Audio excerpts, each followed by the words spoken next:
Hello, my beautiful friends. This is a different video than I normally have on my channel, but this is for my friends who asked me to explain to them what the trail looks like where the fire is near my house. So, if you're familiar with Lehigh Gap, you know that you come down from, if you're coming northbound, you come into the gap, you cross the Lehigh River Bridge, and then you go up the northbound side. And the trail, we call that Nobo and Sobo accordingly. So, little section I take care of is the northbound climb out of the gap. There are two trails. One is the AT proper. The other is the winter trail, because a lot of that climb up, which I think is 0.6 or 0.8 of a mile, is like hand-to-hand climbing up some boulders. Very rocky, very rocky.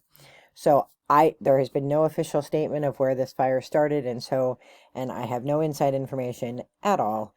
But this is my prediction, not prediction. This is what I think might have happened, based on just where the fire is and what I can see from pictures that other people have taken. But this is what I think may have happened, or a possibility. So when you are in the parking lot for the northbound climb, there's a field that you walk through. It's not a field, it's like you walk a path, and they have some signs there that kind of tell you about the ridge and, what's there, and Palmerton and all that, and the Superfund site and all that. You walk down there, and then if you pay attention, on the right hand side, there's a climb, and there's some like stone sort of steps that you climb up, and it's rocky and steep right from the start. Or you can go straight and go to the winter trail and go up that way. So if you go up the AT proper, you go up these like stone kind of stairs, and you're climbing the mountain. You're at the base, you're going to the top, and it's rocky, rocky, rocky. There's a little spot that, if you don't know it's there, it's on the right hand side, and it's like you kind of like walk into it, and there's a rock you can sit on, and it's like a little band shelter. I don't know how to explain it, but made out of stone, right? And if you don't know it's there, you would pass it and maybe not even think anything about it. But the local kids and hikers, sometimes sit in there, because they're tired from that first initial climb. But a lot of our local kids go there. A lot of times when I'm hiking up there picking up garbage, I'll see kids in there, and they're hanging out and talking and stuff, and not doing anything wrong. There's not a fire pit in there, but you can make a fire pit out of any stones, right? And there's plenty of stones in the Appalachian Trail in Pennsylvania. So my guess is that somebody built a fire there, some kids maybe, or hikers. I don't think it's hikers. Through hikers, first of all, through hikers are out of season right now. Our northbounders are long gone because Katahdin's closed now. Our southbounders are already through. We may have some flip-floppers, but when this fire started, it was during the day.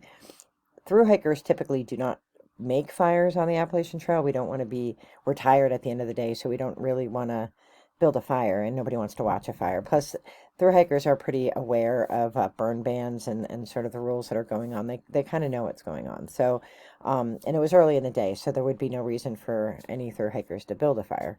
But let's say it was a hiker who, I don't know, had an alcohol stove or something, right? They would have contained it right there, and they would have called the fire in. So I'm thinking what more likely happened is that some kids went up, built a fire, thought it was out, left, and then hours went by. The wind was blowing. It blew some of the burning embers and caught the trees on fire. So that trail right there is super, super rocky. So the fire couldn't go this way because there aren't any trees. It's all rock. So it went this way and down like along the side of the mountain where it could catch trees. And that's why it's wrapping around the side of the mountain. So I don't think the fire, I don't know because I'm not there, I don't think it's up on the trail proper. Or if it is, it went down first and then back up.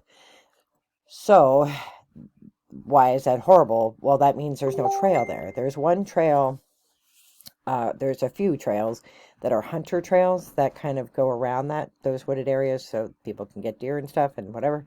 So I know of one for sure because it meets up with the AT, and I've walked on that. So there's that one. There might be more, but I don't think so. So I think that it's all wild where the fire is, which makes it worse because there's not a trail that you can drive ATVs on. But even if you could, let's say it was on the trail proper, it would be impossible. There are sections there that are impossible to get ATVs through. That's why we have the winter trail, because the winter trail you know, in the winter, it's better to go up the winter trail, because there are boulders that you have to use your hands to climb up. I mean, I tell people, put everything in your pack because you're going to need both hands to get up and back down that space. So, so I think that's where the fire went. So, um, I don't know how you fight fires because I'm not a firefighter. I know that they have everybody's been super helpful. We have helicopters dropping water. We have really well organized effort for support for our first responders. And I know that they were, and I don't know if they started it, but I know that they were going to do a controlled burn from this line of where these houses are up to the fire to kind of try to stop the fire from spreading down to the houses. So I know they have a plan in place. I know they're working really, really hard. So, so there's nothing to do yet. I know so many of you have reached out and said, can we come up? Can we help with cleanup?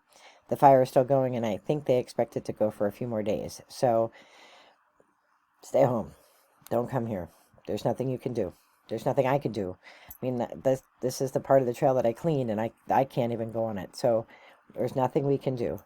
Later on in the winter, we'll be able to get up there, and I'll be calling on you guys to help out, because we need to photograph everything to send to the ATC, whatever's on the trail. The ATC doesn't take care of game land, so that'll be the game preserve, the land management. They'll take care of that. They'll probably maybe ask for volunteers. I don't know how that works. But my big concern is that there's no trail there. I don't think where the fire is, that's not a trail. So I don't know how they're doing anything. I mean, I don't know how they're getting the ATVs in. I think it's all wild. I don't think anything is blazed, you know, at all. I don't think, I don't know. So, stay home. Don't come. There'll be a time to come, and I will let you know when that is. Our people here have been so super generous to our first responders. They're actually at a point where they can't really take anymore because they don't have anywhere to put it. So, you know, right now we just have to wait. We have to wait and hope that the wind doesn't blow, and that they get more water, that we get rain. That's what we're hoping for, so that they can get the fire out, and that the people on this road that's right near it, that they're safe, and they're really being protected. So I thank you so much for your concern, and I thank you so much for your support. We are a trail family.